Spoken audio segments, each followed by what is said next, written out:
ดำเนินรายการโดยพระครูธีระสุตพจน์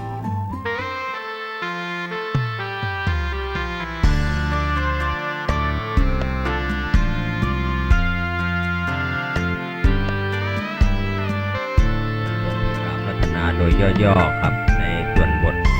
การรัตนาธรรม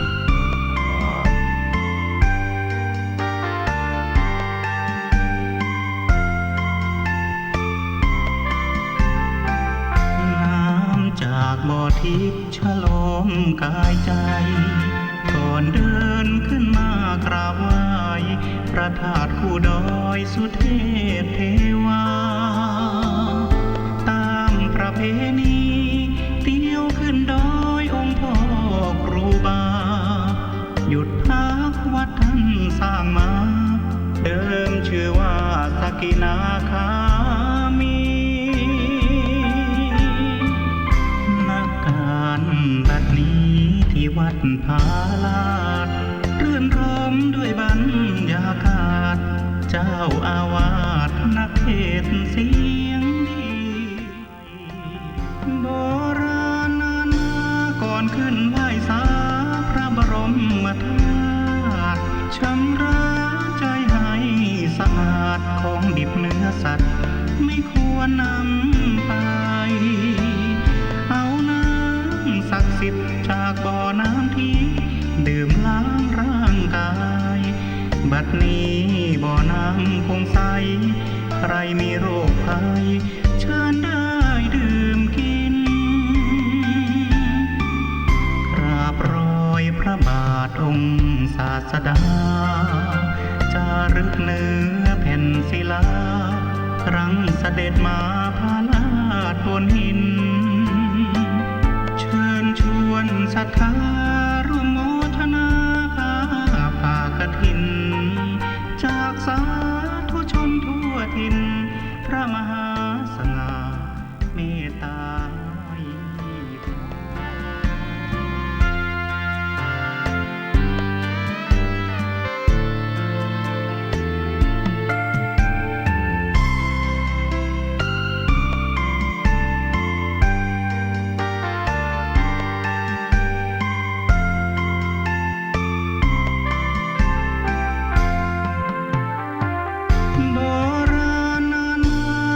ขึ้นไหว้สาพระบรมธาตุชำระใจให้สะอาดของ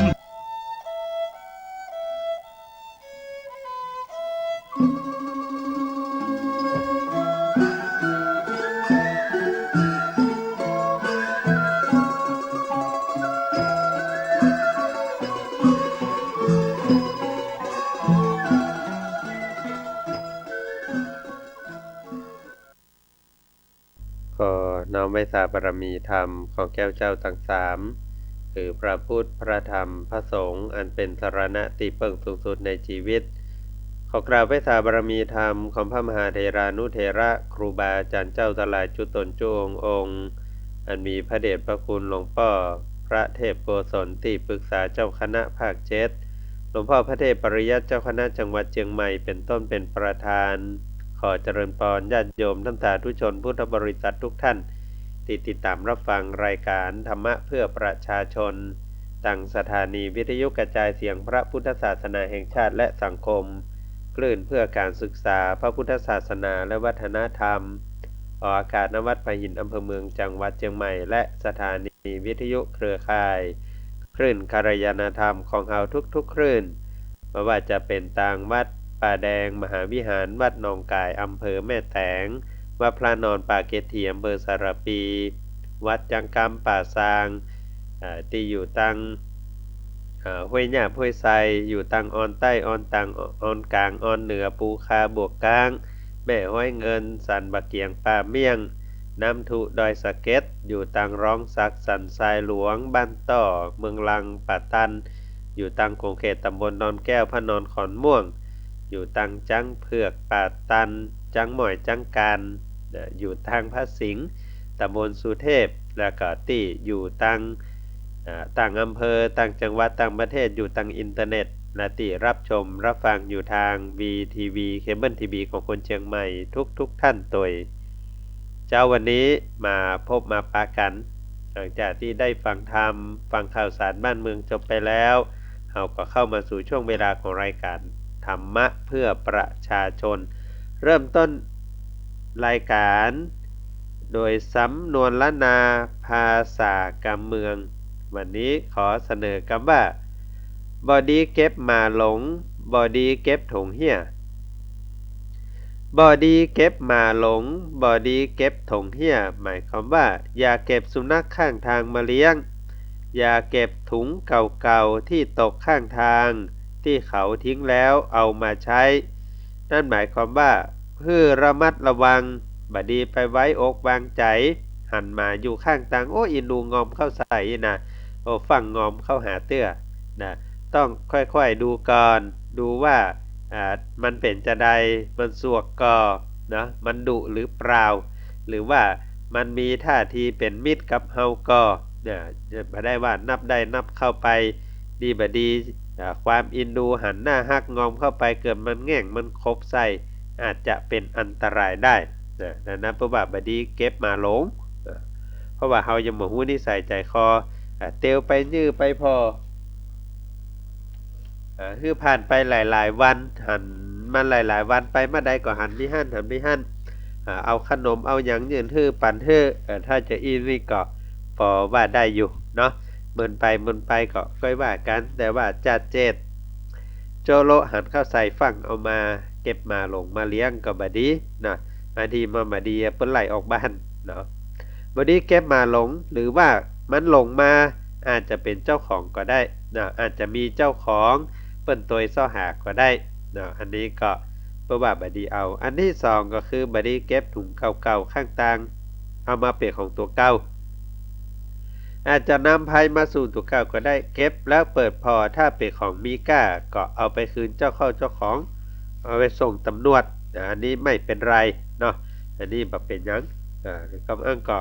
ของเหล่านี้โบราณจังถือว่าบ่ดีเก็บมาหลงบ่ดีเก็บถงเหี้ยเก็บได้แต่อย่ายึดเป็นของตัวเองเนาะเอาไปส่งคืนบางทีเพิ่นอาจจะมีเจ้าของก็ได้เนาะนี่ก็เป็นสำนวนล้านนาภาษากำเมืองบ้านเฮานำมาฝากเฮาท่านทั้งหลายไปพักฟังเสียงเพลงสักหนึ่งเพลงแล้วก็กระเดปิกมาอู้มาจามาปะกันเต็มกำเน้อ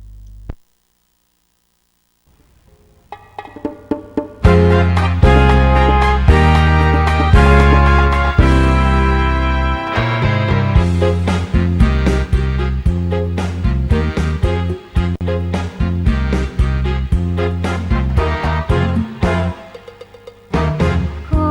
สุมาเตอเจ้า เจ้าเหนือเป็นว่าขออภัย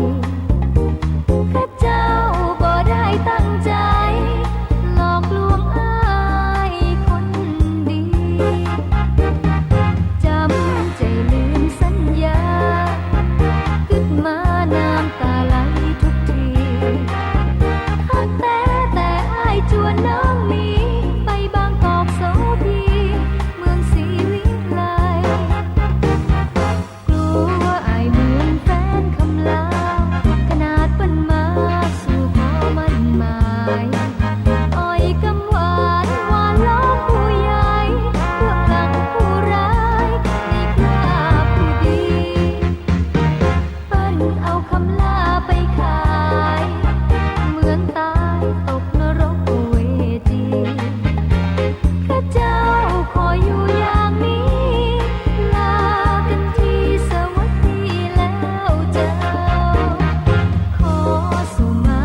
ขอสุมาก็คือขออภัยคนเหนือเปิ้นว่า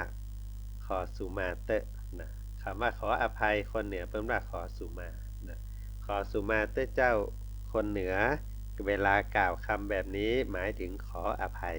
นะวันเฮามีโอกาสมีเวลาอาจจะร่วงเกินกันได้มาตั้งใดก็ตั้งหนึ่งบางทีก็ตั้งกายบางทีก็ตั้งวาจาบางทีก็ตั้งใจอันนี้ก็เป็นสิ่งที่เกิดขึ้นได้ในชีวิตของเฮาบางเดียวแบบก็เคยไปยะอย่างมารู้เนี่ยอันกาตะอีก็เรียบร้อยแล้วหรอเนาะก็ว่าเวลากระทบกระทั่งกันแนะกันแหนกันละบางทีมันอดมาได้มันก็ว่ากันไปแต่ว่าเมื่อว่ากันไปแล้วก็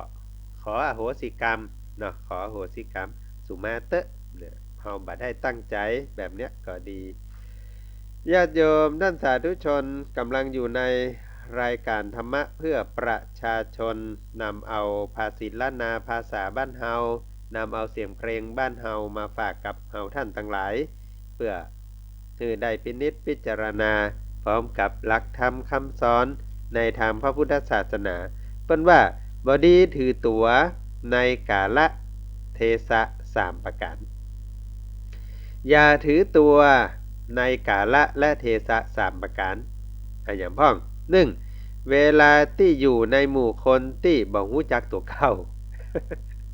ไปอยู่ในหมู่คนที่เปิ้นบ่ฮู้จักตัวเก่าเฮาจะไปถือว่าอันนี้ข้าเป็นพระครูเนอะอันนี้ข้าเป็นท่านมหาเนอะอันนี้ข้าเป็นพ่อหลวงพ่อกำนันเนอะเปิ้นบ่ฮู้จักดังนั้นเฮาจะไปถือเนื้อถือตัวไปอยู่บ้านอื่นเมืองอื่นอยู่บ้านเฮาหาดใหญ่กะเนาะแต่พอไปบ้านเปิ้นนี่เปิ้นบ่ฮู้จักเฮาจะไปใหญ่ได้อย่างไรบ่ได้ห้ามถือตัวเวลาอยู่ต่างในหมู่คนที่เปิ้นบ่ฮู้จักเฮานะอันที่สองเวลาเดินทางไปต่างถิ่นต่างบ้านต่างเมืองต่างประเทศจะไปถือว่าข้าคือเจ้าของบริษัทข้าคือเจ้าของกิจการข้าคือเจ้าป่อใหญ่ข้าคือตู้หลวงเจ้าคณะอำเภอตำบลอันนี้บ่ได้เด็ดขาดนี่ตู้หลวงวัดผาลาดเนอะเนี่ยบ่ได้เพราะอย่างเขาบ่ฮู้จักวัดผาลาดมีน้อยเขาก็ยังบ่ฮู้แต่นั่นไปถือตัวบ่ได้อันที่สามเวลาถูกขับจากถิ่นเดิมต้องละเหเวบนอันนี้มีมานะทิฏฐิถือตัวตาใดต้องเอาออกมัดเวลาที่เราดูหนังเวลาที่ตัวกงโดนเนรเทศกาถูกขับออกไปกานี่ออกไปอยู่ตำกาตำลียังไปถือเนื้อถือตัวอยู่โอ้อันนี้นี่ซ้ำโดนคนจังเนี่ยเฮาในเวลาที่เฮาพอหนังก็จะเป็นอย่างเงี้ยเนาะเพิ่นก่อนเนี่ยภาพมือเฮาหันว่ายามใดที่บ่ควรถือเนื้อถือตัวยามใดที่บ่ควรปล่อยควรปลงควรวางยิ่งปลงปล่อยวางบ่ถือเนื้อบ่ถือตัวบ่ถือองค์อันนี้ยิ่งเป็นสิ่งที่น่าฮักดังนั้นเฮาจึงบ่เป็นที่สงสัยเลยว่าเวลาพระบรมวงศานุวงศ์พระองค์ท่านเสด็จไปอยู่ต่างบ้านต่างเมืองหรือว่าเสด็จไปงานต่างประเทศเวลาที่แขกบ้านแขกเมืองหันกันยื่นมือจับมือพ้องทักทายอู้จาไข้หัวกันเฮาว่าบ้านเฮานี่เฮาบัญญัติอันน่ะเพราะว่าธรรมเนียมปฏิบัติของบ้านเฮาเปิ้นบัญญัติกันแต่ว่าพอไปอยู่ต่างแดนจะต้องไป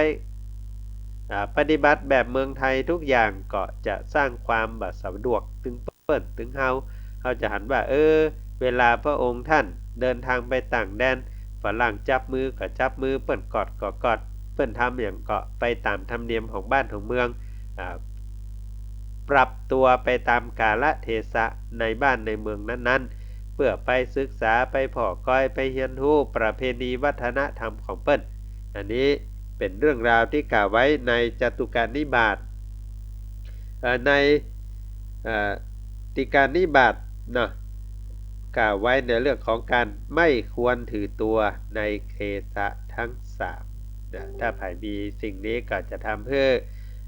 อยู่ดีมีสุขนะแล้วก็ไปไหนก็สะดวกไปไหนก็ง่ายดังนั้นฝากเอาท่านทั้งหลายไว้พินิจพิจารณา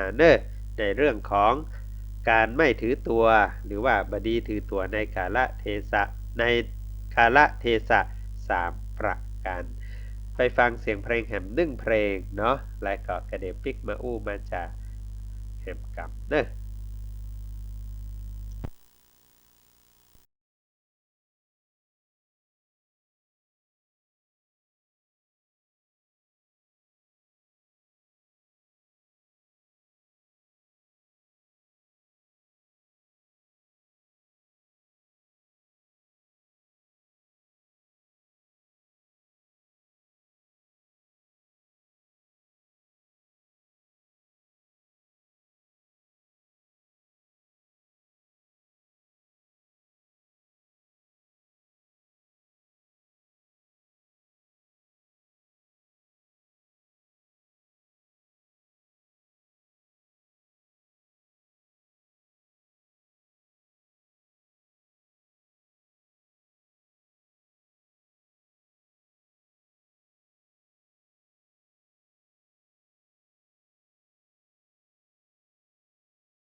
ปืนบ่มีลูกยิงถูกก็บ่ตาย อันนี้ก็เป็นเพลงเก่าๆของสมัยอ่อนวงเนาะอันนี้เป็นเพลงรุ่นเก่าในสมัยโบราณ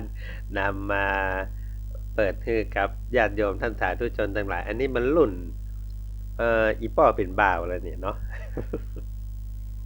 เพลงเก่าๆสมัยเป็นละอ่อนก็ได้ยินเพลงเหล่านี้เวลาไปการไปงาน แล้วก็ได้ยินเปิ้นอู้กันม่วนกันเนาะนี่คือแห่งหนึ่งวัฒนธรรมที่เฮาท่านทั้งหลายได้ฟังเกี่ยวกับเรื่องของเสียงฮ้องครับการขับร้องทำนองอย่างต่างๆ เพื่อเฮาท่านทั้งหลายได้พินิจพิจารณาว่าปืนบ่มีลูกยิงถูกก็บ่ตายนะถึงยิงถูกยิงจังได้ก็ถึงบาโดมเพราะว่าลูกมันมีก็เหมือนกับคนเฮามามีวิชามามีความรู้เฮาจะอู้ไปอย่างใดก็ตามวิชาที่ศึกษาเราเรียนก็บ่มีความรู้ที่เกิดขึ้นจากประสบการณ์ในการทำงานก็ยังบ่มีเตื้อเฮาจะไปอู้เพียงใดก็สู้คนที่เปิ้นมีประสบการณ์ในการทำงานมาบ่ได้เฮาจะไปแนะนำเปิ้นได้อย่างใดถ้าหากว่าเฮายังบ่เคยบ่เคยทำสักเตื้อดังนั้นคำว่าลูกปืนลูกปืนเปรียบได้หลายอย่างคนบ้านเฮาในสมัยโบราณเปรียบเทียบลูกปืนนี่เหมือนกับวิชาความรู้เหมือนกับทรัพย์สินเงินทองจะไปค้าจะไปขายถ้าบ่มีทรัพย์สินเงินทองว่าจะไปค้าได้อย่างไรจะเตียวเข้าป่าบอกว่าจะไปล่าสัตว์แต่ว่าแบกปืนไปนะแต่ว่าลูกปืนบ่มีจะไปอย่างใดเนี่ยเนาะจะไปล่าอย่างบอกเตียวแอวบ่ได้นะเอาขู่เปิ้นบ่ได้ฉะนั้นจึงมีแห่งกรรมหนึ่งที่กล่าวเกี่ยวกับเรื่องเหล่านี้ในบ้านเฮาว่าปืนบ่เต็มแหล่งบ่ดีล่าเดินดงเงินคำบ่เต็มถงจะไปฟังไปกาคนเฮาบ้านเฮากล่าวไว้จะนี่ว่าปืนบ่เต็มแหล่งคำว่าปืนบ่เต็มแหล่งก็คือลูกปืนมันบ่มีนั่นน่ะจะไปแอวล่าเดินดงเงินคำบ่เต็มถงไปอวดเตียวเซาะกาไปขายนี่ก็บ่ได้ดังนั้นเวลาที่เฮาท่านทั้งหลายได้มีโอกาสจะไปค้าไปขายมีโอกาสได้พบปะครูบาอาจารย์ได้พบปะผู้เฒ่าผู้แก่ก็ขอวิชาความรู้จากเปิ้นเพื่อที่จะได้เอา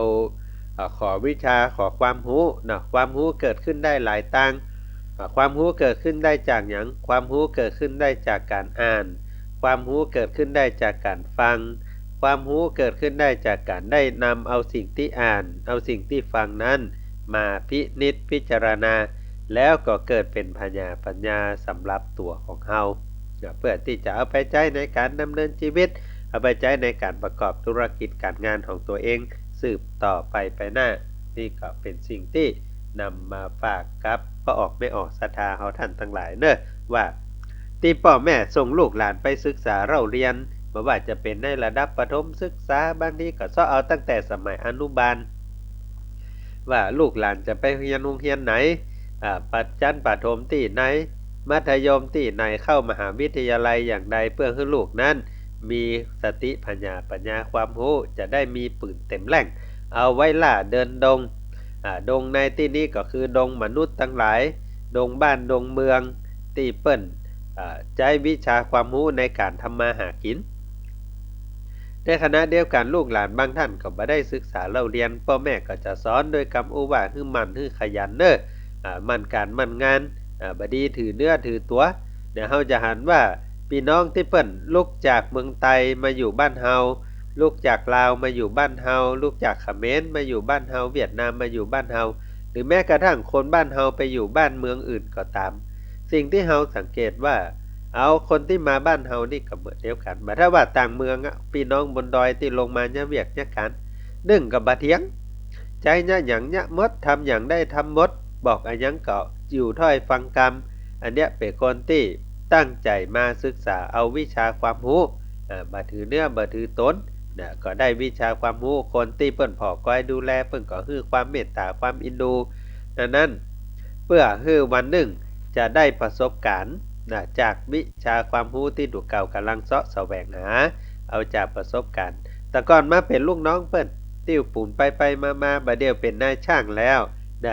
ผ่านไป 5-6 ปีกลายเป็นผู้รับเหมาไปแล้วก็เพราะว่า ได้วิชาความรู้จากประสบการณ์ในการทำงานนั่นเอง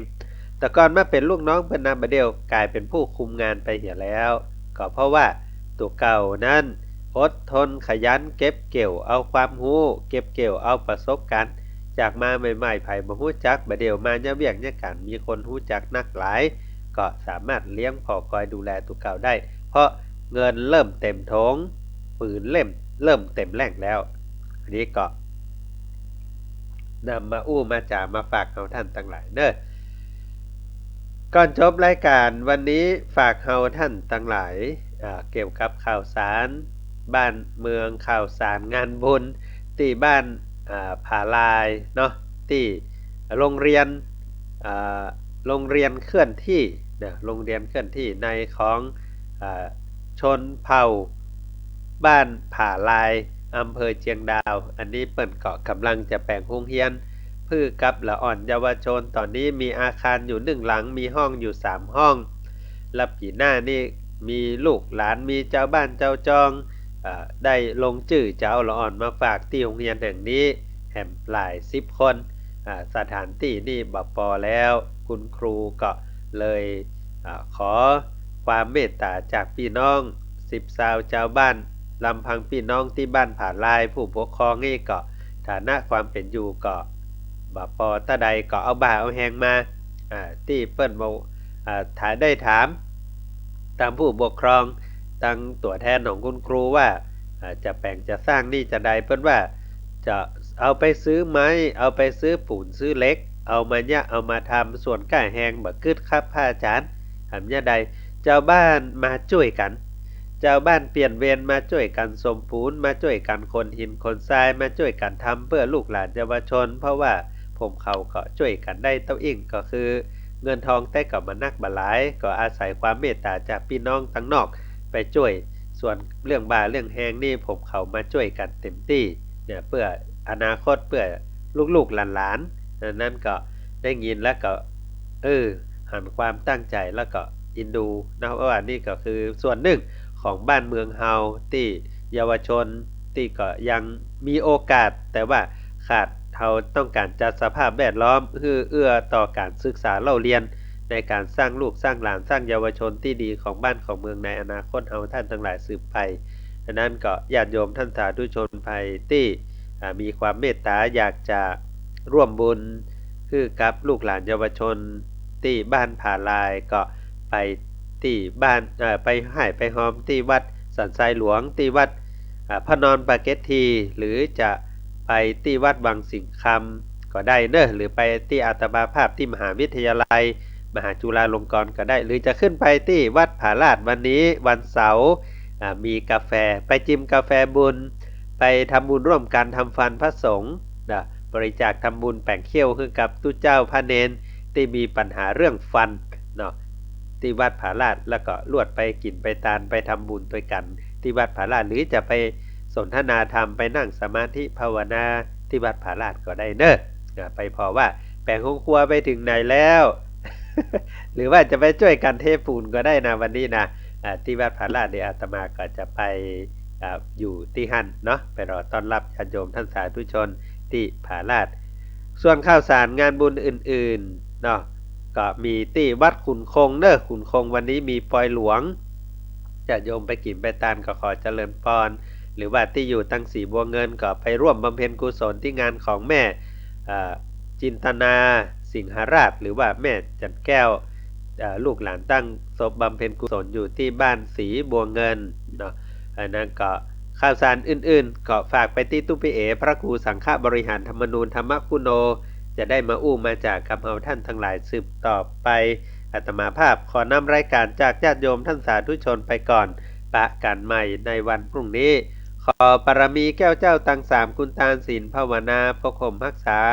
ครูบาอาจารย์ญาติโยมท่านสาธุชนทุกท่านอยู่เย็นเป็นสุขจุ่มเนื้อเย็นใจสุขภาพพลานามัย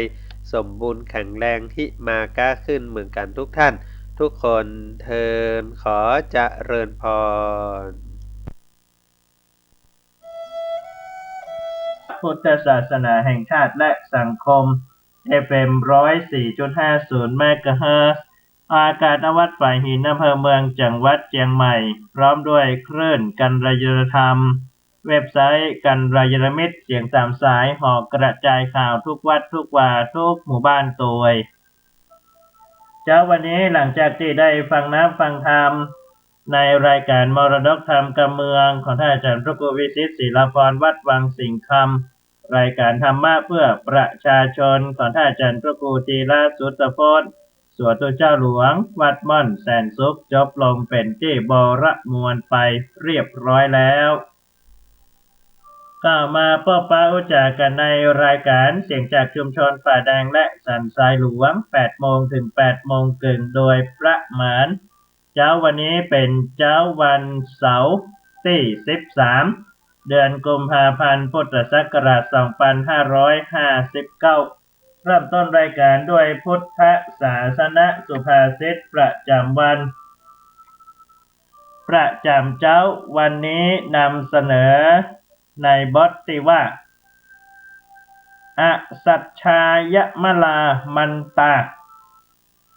อสัจชายมลามันตาแปลว่ามนมีการไม่ท่องบนเป็นมนทินมนเมื่อบ่ท่องบนก็เป็นมนทินหมายความว่าการศึกษาเล่าเรียนการได้ทบทวนในวิชาความรู้หรือแม้กระทั่งการไหว้พระสวดมนต์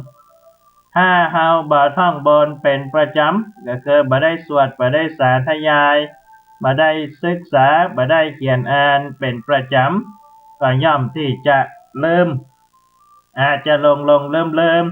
หรืออาจจะจำบ่ได้พอนึกขึ้นมาก็จำบ่ได้เพราะนั้นการที่จะมีความจำและก็สามารถนำมาใช้เป็นประโยชน์ในชีวิตประจำวันได้ก็คือการได้ศึกษาเล่าเรียนการได้ท่องบนสาธยายหรือว่าจะเป็นบุญเป็นกุศลก็คือการไหว้พระสวดมนต์เจริญจิตตภาวนาเป็นประจำทุกเช้าทุกแรงทุกวันเป็นนิดก็จะทำให้เกิดความดีงามบ่เป็นมลทินก็คือบ่มีกิเลสมาครอบงำในจิตในใจของเขาได้เมื่อใจใสจิตก็ใสจิตใจใสสะอาดกายก็ใสวาจาก็ใสคือกลั่นจิตให้ใสกลั่นใจให้เป็นบุญนั่นเองอันนี้ก็ฝากกับพ่อแม่พี่น้องได้พิจารณากันในเช้าวันนี้ตัวกรมอุตุนิยมวิทยาได้รายงานพยากรณ์อากาศประจำวันว่าบริเวณความกดอากาศสูงกำลังอ่อนยังคงปกคลุมบริเวณประเทศไทยลักษณะเช่นนี้จะทำให้บริเวณดังกล่าวมีอุณหภูมิสูงขึ้น 1-2 องศาแต่ยังคงมีเมฆหมอกในบางพื้นที่และภาคเหนือตอนบนและภาคอีสานตอนบนยังคงมีอากาศหนาวเย็นในตอนเช้าและขอให้พ่อแม่พี่น้องประชาชนระมัดระวังในการสัญจรผ่านบริเวณที่มีหมอกหนาและก็มีควันไฟปกคลุมตัวในช่วงวันที่ 15-18 กุมภาพันธ์บริเวณความกดอากาศสูงกำลังปานกลางระลอกใหม่จากประเทศจีนก็จะแผ่ลงมาปกคลุมบริเวณภาคอีสานและทะเลจีนใต้และจะทำให้บริเวณดังกล่าวมีอากาศหนาวเย็นมีลมแห้งโดยจะมีอุณหภูมิลดลง 2-4 องศาในบริเวณภาคอีสานสำหรับภาคเหนือเช้าวันนี้ถึงเช้าวันพรุ่งนี้ตอนบนของภาคยังคงมีอากาศหนาวเย็นอุณหภูมิต่ำสุดอยู่ที่ 13-16 องศาตอนลุ่มของภาคก็ยังมีอากาศหนาวเย็นพอดีอุณหภูมิต่ำสุด 17-18 องศาและจะมีอุณหภูมิสูงขึ้น 1-2 องศาในช่วง 2-3 วันนี้บนยอดดอยยังคงมีอากาศหนาวเย็นอุณหภูมิต่ำสุดอยู่ที่ 4-10 องศาแต่สำหรับในช่วงกลางวันนั้นวันนี้อุณหภูมิสูงสุดอยู่ที่ 30-34 องศา ก็ฮ้อนนักแก่นะเพราะฉะนั้นหน้าฮ้อนนี่ก็คาดหวังว่ามันจะมาเกิดนี้ไปต่อไป แต่ว่าก็พยายามลดการเผาลดการเผาการจุดป่าไฟป่าเนี่ย เวลาไปจังใดก็อาจจะมีแต่หมอกแก่ควันเพราะฉะนั้นพ่อแม่พี่น้องต้องนึกถึงว่าหน้าหนาวหมดไปหน้าฮ้อนจะมานี่จะฮ้อนกันขนาดไหนเพราะฉะนั้นก็ถ้าหลีกเลี่ยงการเผาไปได้ก็เป็นการดีเพราะว่าควันไฟนั้นจะไปปกคลุมในชั้นบรรยากาศแล้วก็จะทำให้แสงอาทิตย์ส่องลงมาบัดถึงก็จะเป็นการฮ้อนอบอ้าวกรรมวัดประจำวันในเช้าวันนี้นำเสนอกรรมว่าซอเสียดกรรมว่าซอเสียดหมายถึงการยุเฮือแตกกันคือฟังกรรมของข้างพุทธแล้วเก็บมาบอกข้างนี้ฟังกรรมของข้างนี้ไปบอกข้างพุทธเพื่อที่จะทำลายคนเดินให้แตกแยกกันพอฟังกรรมข้างนี้เอาไปให้ข้างพุทธก็เหมือนกับว่าไปยุแย่ไปทำให้คนเปิ่นแตกกันถ้าพฤติกรรมมีแบบนี้ถือว่าเป็นคนพาลถือว่าเป็นคนพาลพฤติกรรมที่มีกรรมบูติส่อเสียดทำให้เปิ่นแตกแยกกันกรรมบดีแปลงใส่กรรมบใหญ่แปลงเอาถ้าเป็นคนใหญ่นี่ก็เสียศูนย์เลยนะ อันนั้นกรรมวัดประจำวันฝากกับพ่อแม่พี่น้องเอาไว้พิจารณากันในเช้าวันนี้ตัวก่อนที่จะไปอุจากันในเรื่องราวจาดกต่างพระพุทธศาสนาก็ฝากข่าวพระชาสัมพันธ์งานพระราชทานเพลิงศพหลวงพ่อพระครูปัญญาโรจนคุณอดีตเจ้าอาวาสวัดสันต้นเปาอดีตเจ้าคณะตำบลสันป่าเปาอำเภอสันทรายจังหวัดเชียงใหม่ซึ่งได้ถึงแก่มรณภาพเมื่อปี 2558 บัดนี้ถึงกาลเวลาที่จะได้ส่งจิตตาดวงวิญญาณหลวงพ่อไปสู่สุคติโลกสวรรค์ก็จะมีงานพระราชทานเพลิงศพในระหว่างวันที่23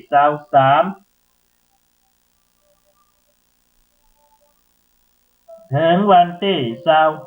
25กุมภาพันธ์ 2559 นี้ในวันที่25เวลา 15 นาฬิกาก็จะมีพิธีพระราชทานเพลิงศพมีพิธีพระราชทานเพลิงศพทรงสการตาลคาบเพราะว่าทรงสการตาลคาบเมตตาท่านอาจารย์พระครูได้ส่งกรรมที่ถูกต้องมากราบขอบพระคุณมาณโอกาสนี้ตัวครับและในวันที่22ที่จะถึงนี้เป็นวันมาฆบูชามาฆบูชาเป็นวันที่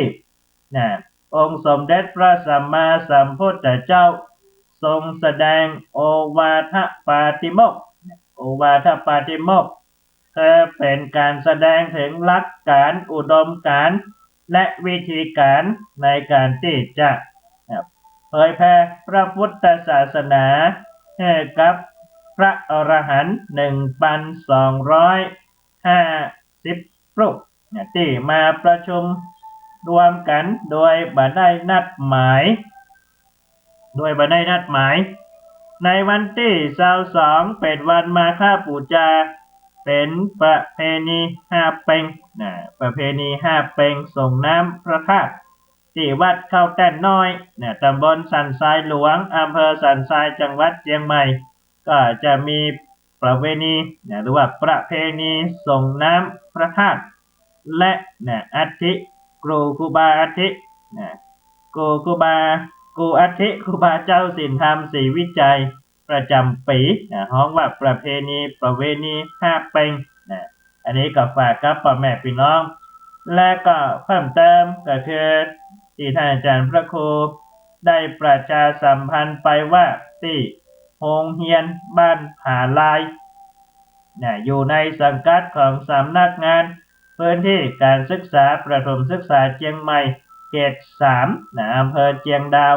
โรงเรียนบ้านป่างแดงพอในหูปแล้วก็โรงเรียนอยู่หิมดอยบ่ได้พ ราะนั้นพ่อแม่พี่น้องท่านใดที่จะร่วมกันในการที่จะไปส่งเสริมสนับสนุนให้ละอ่อนมีอาวุธทางปัญญาส่งเสริมการศึกษาเหมือนติดอาวุธทางปัญญาให้กับเด็กและเยาวชนอันนี้เป็นคำอู้ของหลวงพ่อพระครูโกสิทธิ์ปริยัติยาภรณ์เพราะนั้นการส่งเสียเนี่ยว่าการไม่ได้ส่งเพื่อเสียนะแต่การส่งกำลังใจก็ดีนะหรือว่ามีส่วนร่วมในการที่จะส่งเสริมการศึกษาให้กับเด็กและเยาวชนนั้นถือว่าเป็นการสร้างพลังให้กับลูกหลานอนาคตของพระพุทธศาสนาตัวอนาคตของประเทศชาติอนาคตของมนุษย์โลกตัวหันเปิ่นนอนนี่เป็นดีเอ็นดูเนาะ เป็นดีนะฮักนะจังหันน้องๆนักเรียนเด็กเล็กบ้านผ่าลายนอนแล้วก็ยกมือไหว้แต่งตัวนะฮักนะอันนั้นพ่อแม่พี่น้องจะมีส่วนร่วมจะได้ก็สามารถที่จะร่วมเป็นทุนปัจจัยเนาะถ้าปัจจัยนี่สามารถจะเอาไปซื้อวัสดุก่อสร้างห้างแปลงได้นะอันนี้ถ้าไผ่บ่เคยก่อสร้างห้างแปลงนี่จะรู้ว่าวัสดุแต่ละอย่างนั้นโอ้นะแต่ละอย่างนั้นมันแปลงเดี๋ยวนี้มันแปลงพอเปิดลมกินข้าวกันนี่ก็น่าฮักน่าจังดีเป็นนี้ก็ไม่นั่งตัวใช่ครับเนาะ อันนั้นนะวัสดุอุปกรณ์นี่มันแปลงนี่มันแปลงถ้าไผวัดไหนเคยก่อสร้างห้างแปลงวัดม่อนแสนสุขนี่เป็นหูหรอกแปลงด้านศาลากรรมฐานแปลงโฮงครัวโอ้ตัวเจ้าหลวงกว่าจะขุดบะหินบะผาได้นี่ก็มือแตกเมื่อละอันนั้นก็เมื่อวัสดุมันแปลงแต่กะแหงมันบ่ถูกแต่ว่ากะแหงที่บ้านผาลายนี่เปิ้นบ่คิดกะแหงเนาะหมู่เฮาก็มาช่วยกันตั้งเป็นกองผ้าป่าสามัคคีโดยการนำของท่านอาจารย์พระครูธีรสุตพจน์และก็คณะนักเผยแพร่ของ FM 104.50 เมกะเฮิรตซ์ก็ช่วยกันประชาสัมพันธ์พ่อแม่พี่น้องจะร่วมกินร่วมทานกันก็ติดต่อมาได้ที่วัดสันทรายหลวงวัดวังสิงห์คำพระนอนป่าเกตทีวัดป่าแดงมหาวิหารวัดป่าหินและก็วัดม่อนแสนสุขก็ได้ฝากเจอที่ไหนฝากที่ฮั่น ฝากหอมบุญโฮงเฮียนวันหาลายเจ้าเนอะนี่นะบอกว่าจะไปตอนไหนอันนี้เปิ่นก็ได้แจ้งวันเวลานอ วันนอเวลานอท่านประธานคณะกรรมการบ่ได้แจ้งมาเลยว่าจะไปวันไหนเวลาไหนถ้าเกิดว่าญาติโยมจะเอาขนมข้าวต้มไปฝากจะไปได้วันไหนจะห่อข้าวต้มมัดไปเลยจะห่อไปวันใดนี่เมตตากรุณาแจ้งมาทางไลน์โดยกันแล้วกันนะครับ8:16 นาทีเรื่องราวไปวันที่11 มีนาคมไปวันที่11 มีนาคมเดือนหน้าพุ่นนะญาติโยมมีเวลาประมาณ1 เดือนการตั้งกองผ้าป่าสามัคคีนั้นก็ตั้งในนามหมู่เฮาที่วัดสันทรายหลวงก็จะตั้งไป1 2ไปช่วยกันเพราะว่าหันเปิ้นกินข้าวแล้วอาตมานึกถึงตอนเป็นละอ่อนเฮายังสุขสบายก็เปิ้นแถมนักอยู่เวลาบ่ายโมงจะมีพิธีถวายผ้าป่าณโรงเรียนบ้านปางแดงโรงเรียนบ้านปางแดงบ้านผาลายปางแดงอำเภอเจียงดาวส่วนเส้นทางจะไปนัดกันเวลาไหนนั้นกับเมตตาท่านอาจารย์พระครูได้มีแผนที่ก็ดีหรือมีกำหนดการหรือจะนัดปะกันที่ไหนแล้วเราจะได้เดินทางไปด้วยกันถ้าไผว่างก็ไปกันเนาะหนทางเป็นจะได้อันนี้ต้องไปสำรวจก่อนเนี่ย ถ้าไปสำรวจเนี่ยก็รวดเซาะแมงมันนะเนาะ 8:17 นาทีเรื่องราวของสุวรรณวงศชาดกเมื่อตะวันนี้อาตมาภาพได้เล่ามาถึงตอนที่พระมหาสัจเจ้าได้ไปช่วยเจ้าหญิงสุวรรณเทวีแล้วก็ได้เดินทางต่อไปจนถึงสะโบกขรณีซึ่งเป็นที่อยู่ของพญาวรุณนาคราช ซึ่งเป็นใหญ่ในสะโบกกรณีแต่ว่าพญาวรุณนาคราชนั้นมีศัตรูก็คือพญาครุฑทุกวันที่บรรดาพญานาคทั้งหลายขึ้นมาเล่นน้ำในสระโบกกรณีจากนาคพิภพก็จะถูกพญาครุฑนั้นบินฉกจับเอาบรรดาพญานาคทั้งหลายไปกินเป็นอาหารนี่ในวันนั้นวันนั้นบอกว่าวันที่อย่างนะท้าววรุณนาคราชได้ปาบรรดาบริวารอันมีนาคมานะวิกาเธอบรรดานางสนมทั้งหลายทั้งนางในนางนอกมาเล่นน้ำตีสะโบกกรณีพญาครุฑนั้นก็แอบซ่อนตัวอยู่บริเวณพุ่มไม้ยอดพุ่มไม้วะนั่นพอหันพญาวรุณนาคราชได้ขึ้นมาเล่นน้ำพร้อมกับบรรดานางสนมทั้งหลายเนี่ย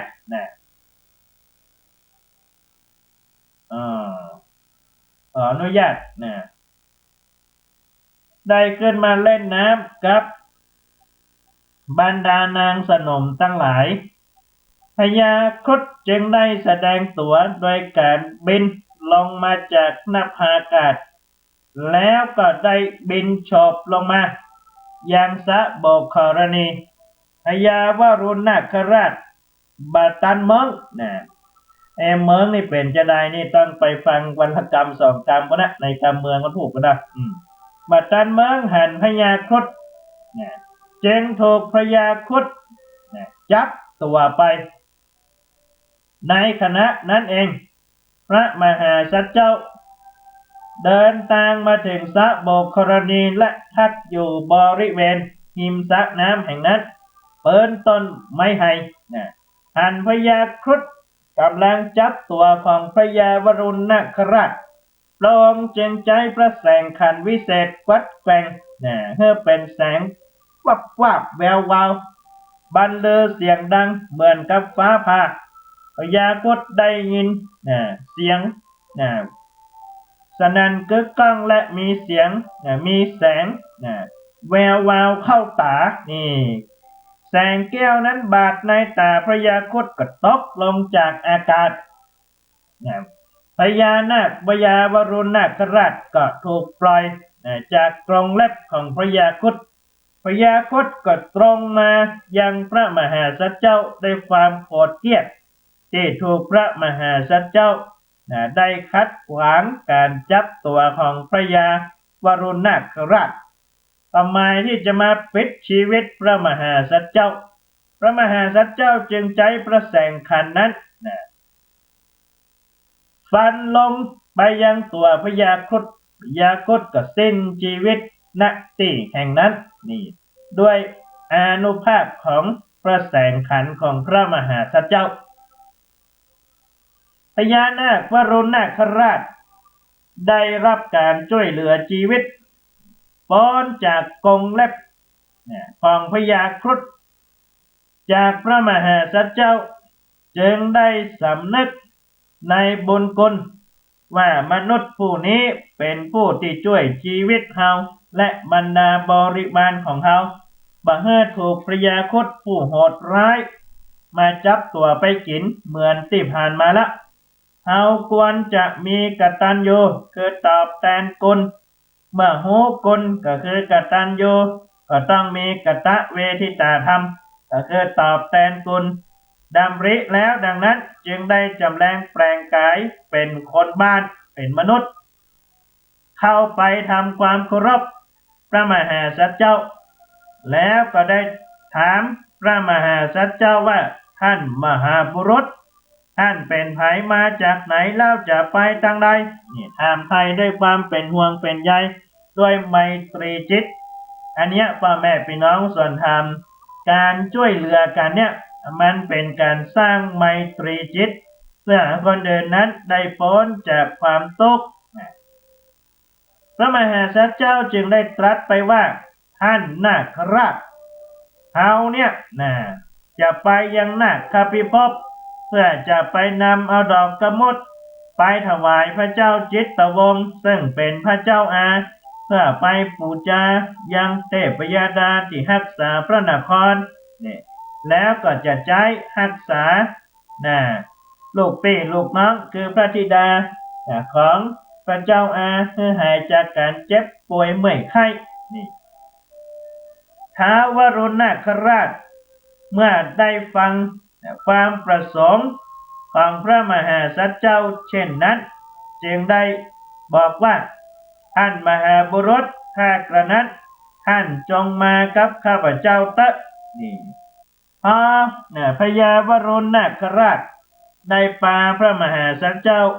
ลงไปยังนาคพิภพแล้วก็ได้ยกเอานางสุวรรณาคีซึ่งเป็นธิดาเป็นมเหสี แล้วก็ได้ให้ของอันเป็นทิพย์มากมายแก่พระมหาสัจเจ้าหนึ่งในนั้นคือดอกกระมุดพระมหาสัจเจ้าจึงได้มีพระมเหสีเป็นคนที่สี่คือพระนางสุวรรณนาคีพระนางสุวรรณนาคีสังเกตสุวรรณเพรีสุวรรณมัญจาเป็นมเหสีองค์ที่สององค์ที่สามองค์ที่สี่พระมหาสัจเจ้าได้ประทับอยู่ที่นาคบาดาลเป็นเวลา1 เดือนหลังจากนั้นจึงได้กราบทูลลาท้าววรุณนาคราชว่าบัดนี้ถึงกาลเวลาที่จะต้องปิกไปยังเมืองไจยวงศ์นครนี่อันนี้ใครเป็นที่มาที่ไปของนามสกุลชัยวงศ์เนาะเปิ้นมีเมืองของเปิ้นแล้วนี่ไจยวงศ์นครชัยวงศ์นครนี่ต้นกำเนิดเปิ้นอยู่ปุ่นแล้วล่ะ พญาวรุณนาคราชจึงได้มอบดอกไม้ทิพย์คือดอกกระมุดให้แก่พระมหาสัจเจ้าแล้วก็ถามสุวรรณนาคีว่าลูกจะไปกับพระพัสดาของลูกหรือไม่เจ้าหญิงจึงได้กราบทูลต่อพระบิดา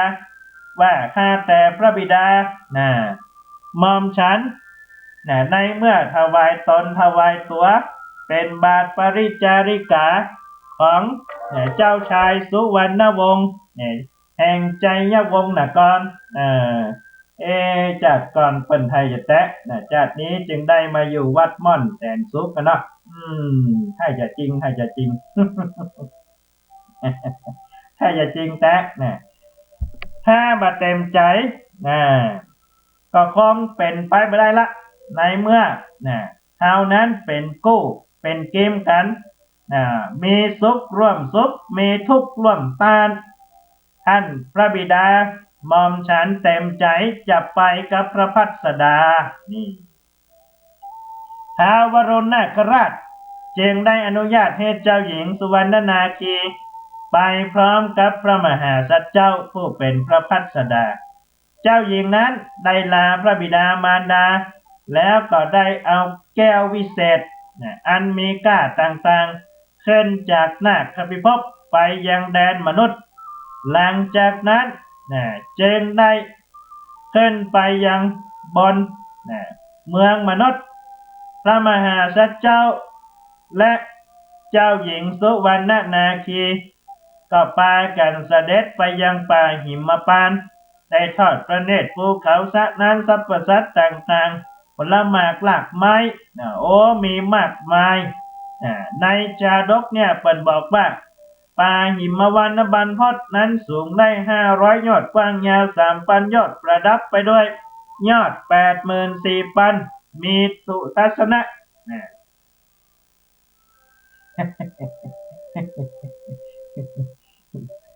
ไทยจะแตะ ต้องไปฮัดร้องอีกเกมาก่อน อันนั้นพ่อแม่พี่น้องส่วนธรรมพระมหาสัจเจ้าและเจ้าหญิงสุวรรณนาคีก็พากันได้ทัศนศึกษาในป่าหิมพานต์ซึ่งก็มีภูเขาล้อมรอบมีดอกไม้นานาพันธุ์มีดอกอัญชันมีแก้วอินทนิลมีดอกไม้หอม เป็นต้นมากมายนี่ก็เลยเพลิดเพลินอยู่ในป่าหิมพานต์เป็นเวลาหลายวันนี่เป็นเวลาหลายวันนะเพราะว่าป่าหิมพานต์นั้นงดงามนะงดงามจะใดวันพรุ่งนี้จะมาเล่าให้ฟังว่าทำไมเขาถึงวาดผนังจิตรกรรมเป็นป่าหิมพานต์มันมีความงดงามมีความสำคัญจะได้มีตำนานจะได้วันพรุ่งนี้จะได้มาเล่าเป็นเกร็ดความรู้ให้กับพ่อแม่พี่น้องต่อไปอย่าลืมนะพ่อแม่พี่น้องส่วนธรรมที่วัดม่อนแสนซุกกำลังมีการก่อสร้างห้างแฝงอู่ข้าวอู่น้ำตอนนี้ตู้เจ้าหลวงกำลังเอาเม็ดผักกาดเม็ดกะหล่ำไปหว่านหิมหิมห้วยแก้วน้ำเปิ่นแห้งแล้วพอดีปุ๋ยก็ดีก็งาม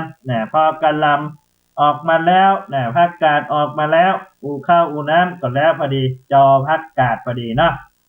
ส่วนที่วัดสันทรายหลวงนั้นก็มีโครงการบูรณะปฏิสังขรณ์วิหารและจะมีพิธีวางศิลาฤกษ์เจดีย์ชื่อว่าพระพุทธรัตนเจดีย์สมรักบุญทวีศรีสันทรายหลวงในวันที่4 มีนาคม 2559 ที่จะถึงนี้เพื่อที่จะได้บูรณะและก็สร้างองค์ใหญ่ครอบองค์เดิมเพื่อความสวยงามในศิลปะสถาปัตยกรรมล้านนา และเป็นที่ไหว้ที่สาที่สักการะบูชาของญาติโยมชาวพุทธของเฮาและแถมอย่างหนึ่งที่วัดสันทรายหลวงนั้นบ่เคยมีประเพณีส่งน้ำพระธาตุถ้ามีเจดีย์องค์งามองค์ใหญ่องค์ดีก็จะมีประเพณีส่งน้ำพระธาตุเหมือนเพิ่นห้องจะแข่งกับวัดม่อนแสนซุกเจดีย์เป็นงามหรอกวันนี้ให้เวลาเสี่ยงแล้วนำรายการจากไปก่อนพบปะกันใหม่ในวันต่อไปขอความสุขสวัสดีจงบังเกิดมีแด่ทุกท่านขอเจริญพร